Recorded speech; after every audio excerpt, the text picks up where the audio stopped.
గౌరవ మంత్రి గారు ప్రవేశపెట్టిన ఈ చట్ట సవరణ బిల్లుకు మా పార్టీ తరపున బీఆర్ఎస్ పార్టీ తరపున సంపూర్ణంగా మద్దతు తెలుపుతున్నాం అధ్యక్ష. సంపూర్ణంగా స్వాగతిస్తున్నాము. తప్పకుండా బలహీన వర్గాలకు మరి మనకు రాజకీయ ప్రాతినిధ్యం పెరగాలి అనే ఆలోచన ఏదైతే ప్రభుత్వం చేస్తుందో దాన్ని స్వాగతిస్తున్నాం. అయితే మంత్రి గారు మాట్లాడుతూ రాజకీయ సామాజిక ఆర్థిక అన్నారు అధ్యక్ష. నాకు తెలిసినంత వరకు ఈ బిల్లులో కేవలం రాజకీయ అవకాశాలకు సంబంధించే ఉంది తప్ప ఇందులో మరి సబ్ ప్లాన్ పెట్టి కనీసం డబ్బులు ఇచ్చినట్టయితే లేదా మీరు బీసీ డిక్లరేషన్లో చెప్పినట్టు మిగతా ఆర్థిక పరమైన అంశాలు ఏమైనా ఉన్నాయని చూశారు అధ్యక్ష. బిల్లు అయితే ఏం లేవు. మరి సామాజిక ఆర్థిక అన్నారు అధ్యక్ష. అది కూడా బీసీ సబ్ ప్లాన్ కూడా తొందరలోనే ప్రత్యేకంగా అవసరమైతే ఒక సమావేశం పెట్టి బీసీ సబ్ ప్లాన్ కూడా పెట్టాలి అని చెప్పి కూడా రాష్ట్ర ప్రభుత్వాన్ని తమరి ద్వారా నేను కోరుతా ఉన్నా అధ్యక్ష. అయితే అధ్యక్ష ఈ సందర్భంగా మా పెద్దలు మా గౌరవ మాజీ మంత్రివర్యులు బలహీన వర్గాల సంక్షేమ శాఖకు మంత్రిగా పనిచేసిన అంగుల కమలాకర్ గారు చాలా విషయాలు చెప్పారు. న్యాయపరమైన శాస్త్రీయంగా చేయండి, న్యాయపరమైన చిక్కులు లేకుండా చేయండి అని వారు చాలా విషయాలు చెప్పారు అధ్యక్ష. దాంతోపాటు ఇంకా ఒక 2-3 అంశాలు మా పార్టీ తరపున, ఎందుకంటే మున్సిపల్ చట్టాన్ని సవరిస్తున్నప్పుడు వారు మాట్లాడారు. పంచాయతీరాజ్ మంత్రిగా నేను గతంలో కొంతకాలం పనిచేశాను అధ్యక్ష. కాబట్టి నా అనుభవంతో వారికి కొన్ని సలహాలు సూచనలు కూడా నేను చేయాలనుకుంటా ఉన్నా అధ్యక్ష. అధ్యక్ష మా పార్టీ కొత్తగా ఈరోజు బలహీన వర్గాల సంక్షేమం గురించి ఈరోజు మాట్లాడడం లేదు అధ్యక్ష. పెద్దలు కేసీఆర్ గారు 2004వ సంవత్సరంలో ఆనాడు యూపీఏ ప్రభుత్వంలో ఆనాడు కాంగ్రెస్ పార్టీతో మేము పొత్తు పెట్టుకున్నాం అధ్యక్ష. పొత్తు పెట్టుకున్న తర్వాత ఆ రోజు యూపీఏ ప్రభుత్వంలో భాగస్వామిగా కూడా దాదాపు సంవత్సరంన్నర కాలం మంత్రిగా కూడా కేంద్ర కేబినెట్ మంత్రిగా కూడా కేసీఆర్ గారు పనిచేసినారు. ఆ సమయంలో అధ్యక్ష 2004 డిసెంబర్ 17 నేను డేట్తో సహా చెప్తా ఉన్నాను. ఆ రోజు కేసీఆర్ గారు ఇక్కడ తెలంగాణ నుండి ఆనాడు ఆంధ్రప్రదేశ్ నుండి మన బలహీన వర్గాల సంక్షేమ నాయకులు ఎవరైతే ఉన్నారో బీసీ సంక్షేమ సంఘం జాతీయ అధ్యక్షుడిగా ఉన్న ఆర్ కృష్ణయ్య గారిని వారి ప్రతినిధి బృందం మొత్తాన్ని కూడా ఆ రోజు ప్రధానమంత్రి మన్మోహన్ సింగ్ గారికి ఫోన్ చేసి వారి కార్యాలయానికి ఫోన్ చేసి అపాయింట్మెంట్ తీసుకొని సార్ బలహీన వర్గాల సంక్షేమం మీద మాట్లాడాలి, మీరు కొద్దిగా సమయం ఇవ్వండి, ఏదో మెమరాండం ఇచ్చి 5 నిమిషాల్లో పోవడానికి కాదు, మాకు కొద్ది సమయం కావాలి అంటే ప్రధానమంత్రి మన్మోహన్ సింగ్ గారు కూడా టైం ఇచ్చినారు అధ్యక్ష. దాదాపు 45 నిమిషాలు టైం ఇస్తే గంటన్నర పాటు సమావేశం జరిగింది అధ్యక్ష. ఈరోజు మన బీసీ కమిషన్ మాజీ చైర్మన్ గా ఉన్న వకులాభరణం కృష్ణమోహన్ రావు గారు కూడా అందులో ఉన్నారు ఆ ప్రతినిధి బృందంలో. అట్లాగే ఆర్ కృష్ణయ్య గారు వీరందరూ కూడా ఉన్నారు. ఆ రోజు కేంద్ర మంత్రిగా కేసీఆర్ గారు డిమాండ్ చేసింది అధ్యక్ష ఆనాటి ప్రధానమంత్రి గారిని, సార్ ప్రతి రాష్ట్రంలో బలహీన వర్గాల సంక్షేమ శాఖ ఉంది, బీసీ వెల్ఫేర్ మినిస్ట్రీ ఉంది, దానికి బడ్జెట్ కేటాయింపులు ఉన్నాయి. ఆ రకంగా బలహీన వర్గాల సంక్షేమం కోసం ప్రతి రాష్ట్రంలో భారతదేశంలో ఏదో కార్యక్రమం జరుగుతూ ఉంది. కానీ కేంద్రంలో ఓబీసీ వెల్ఫేర్ మినిస్ట్రీ లేదు, ఓబీసీ వెల్ఫేర్ మంత్రిత్వ శాఖ లేదు. పెడితే చాలా బాగుంటుంది. అప్పుడు ఏమవుతుందంటే అనుసంధానం చేసుకొని ఓబీసీ అక్కడ కేంద్రంలో ఉన్న మంత్రిత్వ శాఖ రాష్ట్రంలో ఉండే మంత్రిత్వ శాఖలు కలిసి పనిచేస్తే మరింత మేలు చేయవచ్చు, ఓబీసీ మంత్రిత్వ శాఖ పెట్టండి అని మొట్టమొదటిసారిగా భారతదేశంలో మరి ఒక కేంద్ర మంత్రిగా ప్రధానమంత్రి గారి దృష్టికి తీసుకుపోయిన నాయకుడు మా నాయకుడు కేసీఆర్ గారు అనే మాట నేను మీకు గుర్తు చేస్తా ఉన్నాను అధ్యక్ష. అట్లాగే అధ్యక్ష పార్టీ పెట్టిన కొత్తలోనే బీసీ పాలసీ తెచ్చి కొంత మరి మా పార్టీ విధానాల్లోనే బీసీ పాలసీ అంటూ తీసుకొచ్చింది కూడా ఆనాడు టీఆర్ఎస్ అధ్యక్ష. రాష్ట్రం ఏర్పడ్డది అధ్యక్ష. చాలా మంది పెద్దలు చెప్తా ఉంటారు కేసీఆర్ గారి నాయకత్వంలో ప్రజా ఉద్యమం నిర్మాణం జరిగింది, అందులో అందరం కూడా పాల్గొన్నాం. ఈ హౌస్ లో ఉన్న వాళ్ళలో కూడా చాలా మంది ఉన్నాం. అందులో భాగంగానే ఆనాడు పార్టీలకు అతీతంగా పోరాడితే అల్టిమేట్ గా తెలంగాణ సిద్ధించింది. తెలంగాణ వచ్చిన తర్వాత అధ్యక్ష 2014లో మొట్టమొదటిసారి ఇక్కడ శాసనసభ కొలువు తీరిన తర్వాత తమరు కూర్చున్న స్థానంలో అధ్యక్ష అక్కడ కూర్చున్నది సిరికొండ మధుసూనాచారి గారు, బలహీన వర్గాల బిడ్డ స్పీకర్ గా. ఇక్కడ కౌన్సిల్లో శ్రీ కనకమామిడి స్వామి గౌడ్ గారు, అక్కడ చైర్మన్ గా స్వామి గౌడ్ గారు, ఇక్కడ మొట్టమొదటి స్పీకర్ గా మరి మధుసూనాచారి గారిని కూడా చేసుకున్నది ఆనాడు టీఆర్ఎస్ ప్రభుత్వం అధ్యక్ష. అట్లాగే ఫస్ట్ టైం అధ్యక్ష చరిత్రలో, ఉమ్మడి ఆంధ్రప్రదేశ్ చరిత్రలో, ఇందాక పాయల్ శంకర్ గారు మాట్లాడుతూ అన్నారు అడ్వకేట్ జనరల్ ఎన్నడూ కాలేదు అని, దాన్ని కూడా మార్చి తిరగరాసి మొట్టమొదటి అడ్వకేట్ జనరల్ బలహీన వర్గాల బిడ్డను చేసింది కూడా కేసీఆర్ గారి ప్రభుత్వం. బిఎస్ ప్రసాద్ గారు వారిని ఆనాడు మొట్టమొదటి ఏజీగా నియమించింది కూడా కేసీఆర్ గారి ప్రభుత్వం అధ్యక్ష. ఇందాక కొంతమంది మిత్రులు మాట్లాడితే ఇంకేదో అన్నారు, నేను దాని జోలికి ఎక్కువ పోను. కానీ ఇవాళ కూడా మా పార్టీకి 3 ప్రోటోకాల్ పొజిషన్లు ఉన్నాయి సార్ రాష్ట్రంలో. ఒకటి శాసనసభలో ప్రతిపక్ష నాయకుడిగా కేసీఆర్ గారు ఉన్నారు, అక్కడ శాసన మండలిలో ప్రతిపక్ష నాయకుడిగా మధుసూనాచారి గారు ఉన్నారు, అట్లాగే శాసన మండలిలో డిప్యూటీ చైర్మన్ గా బండా ప్రకాష్ గారు ఉన్నారు. అంటే 3 ప్రోటోకాల్ పొజిషన్స్ ఉంటే అందులో 2 బీసీ బిడ్డలకిచ్చి మా పార్టీ నిబద్ధతను చాటుకున్నామనే మాట కూడా నేను వారికి విజ్ఞప్తి చేస్తా ఉన్నాను అధ్యక్ష. అట్లాగే అధ్యక్ష మా ప్రభుత్వం ఉన్నప్పుడు చట్టసభల్లో మేము 2 సార్లు తీర్మానం చేశాం అధ్యక్ష. ఇక్కడ శాసనసభలో, అక్కడ శాసన మండలిలో 2 తీర్మానాలు చేసి పంపించినాం ఏకగ్రీవంగా. ఆ రోజు కాంగ్రెస్ పార్టీ కూడా మాకు మద్దతు పలికింది. శ్రీధర్ బాబు గారు, బట్టి విక్రమార్క గారు ఆనాడు ఇక్కడ ఉన్నారు, వారు మద్దతు పలికినారు అధ్యక్ష. ఒక తీర్మానం ఏం చేసినాం అధ్యక్ష, మేము సెన్సస్ తో పాటు 2021లో చేయబోయే సెన్సస్ తో పాటు జనగణనతో పాటు కులగణన కూడా చేయండి అని మొట్టమొదటిసారి రాహుల్ గాంధీ గారు మాట్లాడే కంటే ముందే కులగణన గురించి మాట్లాడిన మొట్టమొదటి ప్రభుత్వం తెలంగాణ ప్రభుత్వం, ఆనాడు కేసీఆర్ గారి నాయకత్వంలోనే మాట కూడా నేను గుర్తు చేస్తా ఉన్నా. తీర్మానం కూడా మీ రికార్డులో ఉంటుంది సార్. జాతీయ స్థాయిలో చేయాలని చెప్పాము, తర్వాత ఏం చేసామో కూడా చెప్తాను సార్. అట్లాగే చట్టసభల్లో కూడా రిజర్వేషన్లు ఇవ్వండి, బలహీన వర్గాలకి శాసనసభలో, అదేవిధంగా శాసన మండలిలో, పార్లమెంట్ లో కూడా ఓబీసీ రిజర్వేషన్లు తెండి అని చెప్పి కూడా మరొక తీర్మానం కూడా చేసి ఇదే హౌస్ నుండి మనం పంపించాము. కాపీలు ఎల్ఏ మినిస్టర్ గారి దగ్గర కూడా ఉంటాయి అధ్యక్ష, సెక్రటరీ గారి దగ్గర ఉంటాయి, కావాలంటే చూసుకోవచ్చు అధ్యక్ష.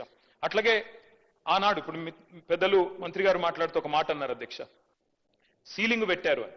అధ్యక్ష దయచేసి నేను ఇది రాజకీయం కోసం మాట్లాడట్లేదు, కానీ కొన్ని విషయాలు ఎందుకంటే తప్పుదో పట్టించకూడదు అధ్యక్ష, ప్రజల్ని కానీ సభ్యుల్ని కానీ తప్పుదో పట్టించకూడదు. ఆ రోజు కమలాకర్ గారు కొంత మాట మాత్రంగా చెప్పే ప్రయత్నం చేసినారు. ఆ రోజు కాంగ్రెస్ ప్రభుత్వం ఆనాడు ఉమ్మడి ఆంధ్రప్రదేశ్లో ఉన్నప్పుడు, కిరణ్ కుమార్ రెడ్డి గారు ముఖ్యమంత్రిగా ఉన్నప్పుడు, ఆ రోజు ఈ చట్టం ఏదైతే ఉందో ఉమ్మడి ఆంధ్రప్రదేశ్లో పంచాయతీరాజ్ చట్టం కానీ మున్సిపల్ చట్టం కానీ వారు తెచ్చారు అధ్యక్ష. సుప్రీంకోర్టులో ఏం జరిగింది అధ్యక్ష, ఇంతకీ సుప్రీంకోర్టు 2010లో రాజ్యాంగ ధర్మాసనం అంటే కాన్స్టిట్యూషనల్ బెంచ్ సరిగ్గా దానికి మించిన బెంచ్ భారతదేశంలో ఇది లేదు. రాజ్యాంగ ధర్మాసనం ఆ రోజు ఒక తీర్పు ఇచ్చింది అధ్యక్ష, 50% సీలింగ్. ఇది కేసీఆర్ గారో తెలంగాణ ప్రభుత్వమో బీఆర్ఎస్ పార్టీయో పెట్టింది కాదు అధ్యక్ష. ఈ సీలింగ్ పెట్టింది సుప్రీంకోర్టులోని రాజ్యాంగ ధర్మాసనం. దాన్ని అతిక్రమించే అధికారం ఈ దేశంలో ఏ ప్రభుత్వానికి లేదు, కేంద్ర ప్రభుత్వానికి లేదు, రాష్ట్ర ప్రభుత్వానికి కూడా లేదు. ఉన్న ఒకే ఒక్క మార్గం అధ్యక్ష, ఒకే ఒక్క మార్గం, మనం పార్లమెంట్ లో అవసరమైతే రాజ్యాంగ సవరణ చేసి 2 పార్టీలు కనుక అనుకుంటే, ఇవాళ మెజారిటీ ఉన్నది బీజేపీకి, అక్కడ ప్రతిపక్షంలో ఉన్నది కాంగ్రెస్ పార్టీ. మాకైతే లోక్సభలో సభ్యులు లేరు, రాజ్యసభలో 4 సభ్యులు ఉన్నారు మాకు. కానీ ఇవాళ కావాలనుకుంటే బీసీలకు నిజంగా న్యాయం చేయాలి అనుకుంటే పరిధి అసెంబ్లీ కాదు అధ్యక్ష. ఇక్కడ మనం ఎంతసేపు ఇక్కడ మాట్లాడినా, ఎంత గట్టిగా మాట్లాడినా, ఒకరి మీద ఒకరు ఎన్ని పంచులేసుకున్నా, పొలిటికల్ డైలాగులు కొట్టినా, నిజంగా న్యాయం జరగాలంటే మాత్రం పార్లమెంటులో రాజ్యాంగ సవరణ ద్వారా మాత్రమే, 9th షెడ్యూల్లో చేర్చడం ద్వారా మాత్రమే ఇది పరిష్కారం అయితే తప్ప వేరే మార్గం లేదు అధ్యక్ష. ఇది వాస్తవం. ఇది ముఖ్యమంత్రి గారికి తెలియదు, కేబినెట్ లో ఉండే మంత్రులకు తెలియదని నేను అనుకోను అధ్యక్ష, వారికి కూడా తెలుసు. కానీ వారు పాపం వారు ఇరుక్కొని పోయినారు అధ్యక్ష. నేను వేరే ఉద్దేశంతో చెప్పట్లేదు. మీరేమనుకున్నారు అధ్యక్ష, బీసీ డిక్లరేషన్ పెట్టినారు అధ్యక్ష కామారెడ్డిలో. పెట్టినప్పుడు పాపం వారు ఏం చెప్పాలి, నిజాన్ని చెప్పడం, మేము కేంద్రంలో కూడా అధికారంలోకి వస్తే ఈ రకంగా చేస్తామని చెప్పి ఉండాలి. కానీ ఆదరాబాదరగా ఏం చెప్పినారు, 6 నెలల్లోనే 42% రిజర్వేషన్ ఇచ్చేస్తాం అని చెప్పారు అధ్యక్ష. చెప్పిన తర్వాత ఇక్కడ బీసీ సమాజం నుంచి ఒత్తిడి పెరిగినాక ఏం చేయాలి అధ్యక్ష, మరి ఏదో చేసినట్టు ఉండాలని చెప్పి ఇది 4వ ప్రయత్నం. మాకు ఆశ్చర్యంగా ఉంది అధ్యక్ష, ఎందుకంటే చాలా ఆశ్చర్యంగా అనిపిస్తా ఉంది. ఇదే ప్రభుత్వం చెప్పింది అధ్యక్ష, ఏం చెప్పారు మీరు, మొదటిసారి మేము రాజ్యాంగబద్ధంగా సాధిస్తామని మొదటిసారి చెప్పారు, ఒకసారి చెప్పారు. తర్వాత ఆర్డినెన్స్ ద్వారా వస్తామని ఇంకోసారి చెప్పారు. మరొకసారి పార్టీ పరంగా అన్నారు. ఇంకోసారి రాహుల్ గాంధీ గారు ప్రధానమంత్రి అయిన తర్వాత ఇస్తామన్నారు. మళ్ళీ ఈ రోజు మళ్ళీ బిల్ తెస్తా ఉన్నారు. అంటే ఒకటే పార్టీ 5 రకాలుగా మాట్లాడితే, 5 సందర్భాల్లో మాట్లాడితే ఈ రాష్ట్రంలో ఉన్న బీసీ బిడ్డలు చూస్తలేరా అధ్యక్ష, అర్థం చేసుకుంటలేరా మీ నిజాయితీని కానీ మీ చిత్తశుద్ధిని కానీ? అంటే చిత్తశుద్ధి లేని శివ పూజ చేస్తూ ఇవాళ ప్రతిపక్షం మీద నెపం పెట్టి తప్పించుకుంటామంటే కుదరదు అధ్యక్ష. మేము ఇప్పటికి కూడా చిత్తశుద్ధితో చెప్తున్నాం, సిన్సియర్ గా చెప్తున్నాం, సంపూర్ణంగా స్వాగతిస్తాము. మీరే చెప్పారు, గౌరవ ముఖ్యమంత్రి గారు చెప్పారు అధ్యక్ష, ఇదే హౌస్ లో చెప్పారు మార్చిలో. ఏమన్నారు అధ్యక్ష, కేసీఆర్ ప్రభుత్వం ఉన్నప్పుడు కూడా 37% రిజర్వేషన్ స్థానిక సంస్థల్లో ఇవ్వాలి అని చెప్పి ఇక్కడ నుంచి బిల్లు పంపించారు పార్లమెంట్కి. పార్లమెంట్ నుంచి ప్రెసిడెంట్ ఆఫ్ ఇండియాకి పోయింది, ఇంకా ప్రెసిడెంట్ ఆఫ్ ఇండియా దగ్గర పెండింగ్ ఉంది. ఇప్పుడు మనం 42% సాధించాలి అంటే ఆ 37% అని పంపిన ఫైల్ మేము వెనకకు తెప్పించి ఈ 42% పంపిస్తాం ప్రెసిడెన్షియల్ అసెంట్ కోసం అని చెప్పినారు. మరి నేను అడుగుతా ఉన్నా అధ్యక్ష, ఆ రోజు మేము చిత్తశుద్ధితో ప్రయత్నం చేయలేదా? మేము 37% బిల్లు పంపలేదా? ఆ రోజు మరి అంత ప్రయత్నం చేసిన మమ్మల్ని పట్టుకొని ఇవాళ నోటికొచ్చినట్టు మాట్లాడితే ఇది మంచిదా? దయచేసి ఆలోచించండి. ఇంకొక మాట కూడా నేను అడుగుతా ఉన్నా అధ్యక్ష, రాజ్యసభ సభ్యులు మాకు ఇవాళ 4 ఉన్నారు అధ్యక్ష. మా పార్టీ ప్రభుత్వంలో ఉన్ననాడు మాకు అవకాశాలు వస్తే పెద్దలు కేశవరావు గారు, పెద్దలు డి శ్రీనివాస్ గారు, పెద్దలు బండా ప్రకాష్ గారు, పెద్దలు లింగయ్య యాదవ్ గారు, పెద్దలు గాయత్రి రవిచంద్ర గారు, వద్దిరాజు రవిచంద్ర గారు వీరందరినీ కూడా 5గురిని రాజ్యసభకు నామినేట్ చేసింది బలహీన వర్గాల బిడ్డల్ని కేసీఆర్ ప్రభుత్వం కాదా అధ్యక్ష? అవకాశం వచ్చినప్పుడు అద్భుతంగా ఇవన్నీ చేయలేదా మేము? అట్లాగే ఇంకొక మాట కూడా నేను అడుగుతా ఉన్నా అధ్యక్ష. ఎస్, రాహుల్ గాంధీ గారు ఒక నినాదం ఇచ్చారు అధ్యక్ష. జిత్నా ఆబాదీ ఉత్నా హక్, జిత్నీ బాగేదారి ఉత్నీ హిస్సేదారి. మంచి మాట అధ్యక్ష, మంచి మాట, మంచి ఆలోచన, డెఫినెట్లీ ఆచరణీయం, అనుసరణీయం, తప్పకుండా సాధించాలి. కానీ నేను అడుగుతా ఉన్నా అధ్యక్ష, రాహుల్ గాంధీ గారు ఇవాళ ఓట్ చోరీ గురించి దేశం అంతా మాట్లాడుతున్నారు. మరి 42% రిజర్వేషన్ విషయంలో ఇక్కడ జరిగిన ప్రయత్నాన్ని ఎందుకు వారు పార్లమెంట్లో లేవనెత్తలేరు? కాంగ్రెస్ పార్టీకి 100 మంది ఎంపీలు ఉన్నారు అక్కడ. మీరెందుకు గట్టిగా పట్టుబడతలేరు? పార్లమెంట్లో 42% మీద అక్కడ కదా జరగాల్సింది చర్చ, అక్కడ కదా జరగాల్సింది రాజ్యాంగ సవరణ. అక్కడ చేయాల్సిన ప్రయత్నం చేయకుండా ఇక్కడ ఎంత చేస్తే కంఠశోష తప్ప ఏమొస్తుంది అధ్యక్ష? అల్టిమేట్ గా చేయాల్సిన చోట చేయాల్సిన కాడ ప్రయత్నం చేయకుండా ఇక్కడ ఉండే మన బీసీ బిడ్డల్ని మభ్యపెట్టడానికో రేపు స్థానిక సంస్థల ఎన్నికల్లో కొంత ప్రయోజనం పొందడానికో ప్రయత్నం చేసినా ఇవాళ మేధావులు, జస్టిస్ ఈశ్వరయ్య గౌడ్ లాంటి మేధావులు, మన మాజీ రిటైర్డ్ అధికారి చిరంజీవులు గారు లాంటి మేధావులు అందరూ కూడా మాట్లాడుతున్నారు. బలహీన వర్గాల బిడ్డలు బయట వేదికల్లో మాట్లాడుతున్నారు. రాజ్యాంగ సవరణ చేయాలని చెప్పి కోరుతా ఉన్నారు. అధ్యక్ష, డిక్లరేషన్ ఒక్కటే సరిపోదు, డెడికేషన్ కూడా ఉండాలి అధ్యక్ష. డెడికేషన్ ఉంటే తప్పకుండా ప్రజలు హర్షిస్తారు, స్వాగతిస్తారు.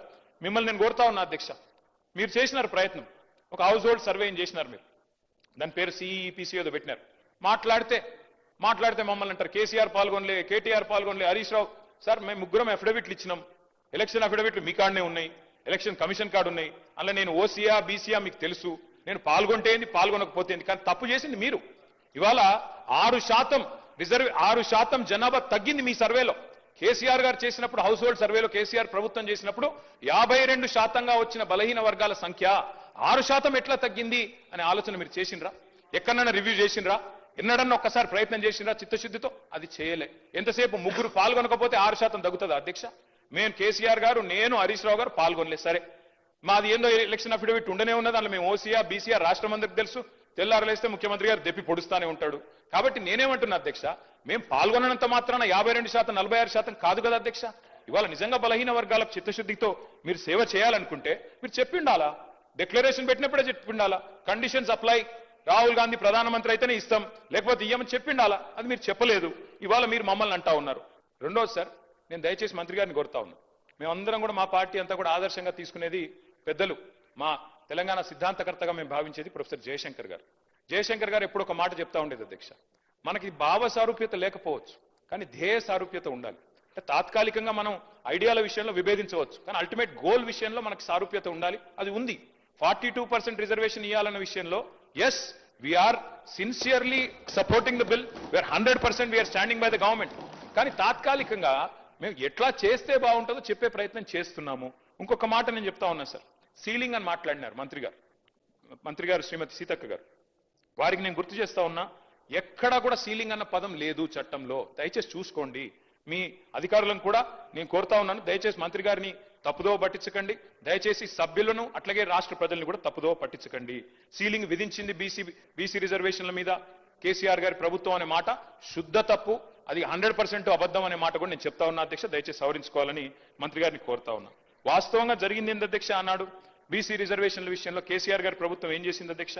ఆ రోజు మేము మరి 2000 నేను సరిగ్గా ఇది చెప్తాను సార్, ఆర్టికల్ 243 D6 ప్రకారం బీసీ రిజర్వేషన్లు రాష్ట్రాలే ఇచ్చుకోవచ్చు అని చెప్పి మాకు ఆదేశాలు మేము ఇచ్చాం, వచ్చినాయి అధ్యక్ష. వచ్చిన తర్వాత 2018లో కేసీఆర్ గారి ప్రభుత్వం అన్నాడు ఉంటే, టీఆర్ఎస్ ప్రభుత్వం ఉంటే, దాన్ని అనుసరించే మనం కొత్త పంచాయతీరాజ్ చట్టం తెచ్చాము. స్థానిక సంస్థల్లో మొదలు 34% రిజర్వేషన్ కూడా కల్పించుకున్నాం. జీవో నంబర్ 396 ఆ రోజు ప్రభుత్వం, ఇప్పుడు మీ దగ్గర ప్రభుత్వంలో ఇవన్నీ కూడా ఉంటాయి చూసుకోండి, 396 ఇచ్చారు అధ్యక్ష కేసీఆర్ గారి ప్రభుత్వం, 34% రిజర్వేషన్ కల్పిస్తూ. అయితే వెంటనే ఇక్కడ నేను ఈ విషయం వాస్తవంగా చెప్పొద్దు అనుకున్నాను అధ్యక్ష, కానీ చెప్పక తప్పట్లేదు. ముఖ్యమంత్రి గారు మరి సభ్యులను రాష్ట్రాన్ని తప్పుదోవ పట్టించినప్పుడు చెప్పక తప్పదు. వెంటనే ఆ రోజు తెలంగాణ ప్రభుత్వం కేసీఆర్ గారి నాయకత్వంలో జీవో నంబర్ 396 ఇచ్చి ఆ రోజు బలహీన వర్గాల బిడ్డలకు మనం న్యాయం చేసే ప్రయత్నం చేస్తే స్థానిక సంస్థల్లో ఒక గోపాల్ రెడ్డి అనే ఒక వ్యక్తి, మహబూబ్ నగర్ జిల్లాకు సంబంధించిన వ్యక్తి అధ్యక్ష, హైకోర్టుకు పోయారు, దీన్ని అడ్డుకున్నారు అధ్యక్ష. ఎవరు అధ్యక్ష ఈ గోపాల్ రెడ్డి గారు? ముఖ్యమంత్రి గారికి సన్నిహిత బంధువు, అదేవిధంగా కాంగ్రెస్ పార్టీ నాయకుడు. ఆయన పోయి ఆ రోజు కోర్టుకు పోయి అడ్డుకున్నారు అధ్యక్ష. అడ్డుకోవడం వల్లనే ఆ రోజు కాంగ్రెస్ పార్టీ చేసిన నిర్వాకం వల్లనే జరిగింది. వాస్తవాలు చెప్పాలి కాబట్టి 2018లో మేము జీవో తెచ్చిన మాట వాస్తవం, బలహీన వర్గాలకు 34% రిజర్వేషన్లు ఇవ్వాలని సంకల్పించి జీవో నంబర్ 396 తెచ్చిన మాట వాస్తవం. గోపాల్ రెడ్డి అనే నాయకుడు అడ్డుకున్న మాట వాస్తవం. వారు ముఖ్యమంత్రి గారికి దగ్గరి బంధువు అన్న మాట వాస్తవం. మహబూబ్ నగర్ జిల్లా అన్నది వాస్తవం. అందులో నేనేం తప్పు చెప్పట్లేదు, వక్రీకరించట్లేదు. అట్లాగే అధ్యక్ష ఇంకొక మాట నేను చెప్పాలి అధ్యక్ష ఒక్క మాట దయచేసి నేను ప్రభుత్వానికి కోరుతా ఉన్నా అధ్యక్ష. మీరు మాట్లాడితే ఇందాక వేరే ఫామ్ లో రండి, మరి హౌస్ ఎన్ని రోజులు నడుపుతారో ఇప్పటివరకు చెప్పలేదు అధ్యక్ష. నిన్న మా హరీష్ రావు గారు ప్రశాంత్ రెడ్డి గారు ఇద్దరు బీఎస్సీలో ఉన్నారు, అడిగారు 15 రోజులు నడపండి, ఎరువుల కొరత ఉంది, 15 రోజులు నడపండి, రాష్ట్రంలో వరదలు వచ్చి సమస్యలు ఉన్నాయి, 15 రోజులు నడపండి, బీసీల సమస్య చర్చిద్దాం, బీసీ డిక్లరేషన్ ఒక రోజు పెట్టండి అధ్యక్ష. బీసీ డిక్లరేషను, ఫార్మర్ డిక్లరేషను, యువజన డిక్లరేషను, ఎస్సీ ఎస్టీ డిక్లరేషన్ పెట్టండి, 15 రోజులు హౌస్ నడపండి. కానీ ప్రభుత్వం పారిపోతుంది అధ్యక్ష, హౌస్ నడపడానికి సిద్ధంగా లేరు. మేమేం చేస్తాం అధ్యక్ష దానికి? ఇవాళ నేను 2-3 ప్రశ్నలు ప్రభుత్వాన్ని అడుగుతా ఉన్నా అధ్యక్ష. మొన్న నేను బీహార్లో కొన్ని పత్రికల్లో వచ్చిన ప్రకటనలు చూసిన అధ్యక్ష. తెలంగాణలో బీసీ రిజర్వేషన్లు అమలైపోయినాయని చెప్పి బీహార్లో ప్రకటనలు ఇచ్చారు. ఇదెక్కడ చూద్దాం అధ్యక్ష? అసలు ఇక్కడ రిజర్వేషన్ల గురించి ఇక్కడ చర్చ జరుగుతుంది. బీహార్లోనేమో ఎన్నికల ప్రకటనలు ముఖ్యమంత్రి గారు అట్లాగే డిప్యూటీ సీఎం గారు ఫోటో పెట్టి బీహార్లో మరి ఇక్కడి డబ్బంతా తెలంగాణ ప్రజల డబ్బు తీసుకుపోయి బీహార్లో పెడితే ఏమొస్తుందో మాకైతే తెలియదు అధ్యక్ష. మరి తీసుకుపోయి ప్రకటనలు అక్కడ ఇస్తా ఉన్నారు. మరి ఇక్కడ రిజర్వేషన్లు పాసే కాలేదు, పాస్ అయిపోయినట్టుగా మరి అక్కడ చెప్తా ఉంటే మాకు ఆశ్చర్యంగా ఉంది అధ్యక్ష. అట్లాగే అధ్యక్ష ఇంకో విషయం, న్యాయ సమీక్షకు నిలబడని జీవోలతో ఎట్లా బీసీల జీవితాలు మారుస్తారో చెప్పాలి అధ్యక్ష, ప్రభుత్వమే చెప్పాలి. అట్లాగే నేను అడుగుతా ఉన్నా అధ్యక్ష, నేను కాంగ్రెస్ ప్రభుత్వాన్ని సూటిగా అడుగుతా ఉన్నా అధ్యక్ష, పార్లమెంట్ లో చేయాల్సిన చట్టాన్ని ఇక్కడ చేస్తే ఎట్లా మీరు లాభం చేస్తారు, ఎట్లా బీసీలకు న్యాయం చేస్తారు, సమాధానం చెప్పండి. నంబర్ 1. రెండోది, మీరే 5 గొంతుకులతో మాట్లాడుతున్నారు, 5 నాలుకలతో మాట్లాడుతున్నారు. ఒకసారి రాజ్యాంగబద్ధంగా చేస్తామంటారు, ఇంకోసారి పార్టీ పరంగా ఇస్తామంటారు, ఒకసారి ఆర్డినెన్స్ అంటారు, ఒకసారి బిల్ అని చెప్పి మార్చిలో బిల్లు పాస్ చేసిండ్రు, ఇప్పుడు జీవో ద్వారా అంటారు. నేను ఇంకొక చిన్న ప్రశ్న అధ్యక్ష, ఎల్ఏ మినిస్టర్ గారు చెప్పాలా అధ్యక్ష? ఇక్కడ మనం బిల్లు పాస్ చేస్తాం, బిల్లు ఎట్లాగో పాస్ అవుతుంది, మనకు మెజారిటీ ఉంది, మేము అందరం సపోర్ట్ చేస్తున్నాం, పాస్ అవుతుంది. మరి ఆర్డినెన్స్ మీద సంతకం పెట్టని గవర్నర్ దీని మీద ఎట్లా సంతకం పెడతారు సార్? నాకు తెలియక అడుగుతా. ఆర్డినెన్స్ బిల్లు రెండు ఒకటే కదా ఇప్పుడు మనం పెడుతున్న బిల్లు. ఆర్డినెన్స్ మీద సంతకం పెట్టలే గవర్నర్ గారు, మరి బిల్లు మీద ఎట్లా పెడతారని మీరు అనుకుంటున్నారు? ఏ రకంగా మరి సెప్టెంబర్ 30 లోపల ఎన్నికలు ఎట్లా పూర్తి చేస్తారు, రిజర్వేషన్లు ఎట్లా ఇస్తారు, గవర్నర్ సంతకం ఎట్లా పెట్టిస్తారు, ఆయన చేయమని బలవంతంగా పెట్టుకొని సంతకం పెట్టిస్తారా, ఏం చేస్తారు, ఎట్లా చేస్తారు? దయచేసి ప్రభుత్వం చెప్పాలా. ఆర్డినెన్స్ మీరే పంపుతారు కేబినెట్ నుంచి, ఆయన చేయకపాయే, అభ్యంతరం మీకు చెప్పే, దానికి మీరేమైనా సమాధానం చెప్పినారా తెలియదు. మళ్ళీ ఈరోజు బిల్లు అంటున్నారు. ఎవరిని మోసం చేయడానికి, ఎందుకు మోసం చేయడానికి? దయచేసి మేము అడుగుతా ఉన్నాం అధ్యక్ష, సమాధానం ప్రభుత్వం చెప్పాలి. సార్ ముఖ్యమంత్రి గారు చాలాసార్లు బయట మాట్లాడుతుంటారు అధ్యక్ష, ఎంతసేపు ఛాయ్ తాగే లోపల అయిపోతాయి, కొన్ని అన్ని నిర్ణయాలు అనుకుంటే అని చెప్తారు అధ్యక్ష. నిజానికి అధ్యక్ష ఇది ఎట్లాంటి సమస్య అంటే, మనం ఇక్కడ ఇంకో 10 రోజులు చర్చ చేసినా ఇక్కడ తెగదు. ఎందుకంటే అందరం ఒకటే అభిప్రాయంతో ఉన్నాం. తేలాల్సింది ఎక్కడ అధ్యక్ష? రాహుల్ గాంధీ గారు, మోడీ గారు ఒక ఛాయ్ తాగి ఇద్దరు డిసైడ్ చేసుకుంటే అర్ధగంటలు ఒడిచిపోతుంది సార్, బిల్లు పాస్ అయిపోతుంది, రాజ్యాంగ సవరణ జరిగిపోతుంది తప్ప ఇంకోటి లేదు సార్. కాబట్టి మీరు ఇంకా 10 రోజులు హౌస్ నడిపి 10 రోజులు చర్చ పెట్టినా హాఫ్ అన్ అవర్ అయిపోయింది, మీరు కూడా కొంచెం ఎక్కడ సార్? నన్ను అందరూ మంత్రులే ఇంటర్ప్రిట్ చేస్తుంటే ఎట్లా చేయాలి సార్? అయిపోయింది 10 నిమిషాల్లో కంక్లూడ్ చేస్తాను సార్.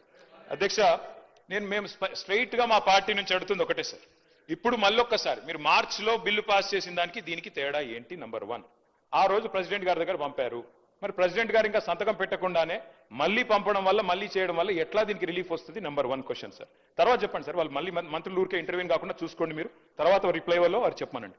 కోర్టుల్లో ఎందుకంటే అంటే మనం చట్టాలు సరిగ్గా చేస్తే ఏ కోర్టు కూడా ఏం చేయలేదు.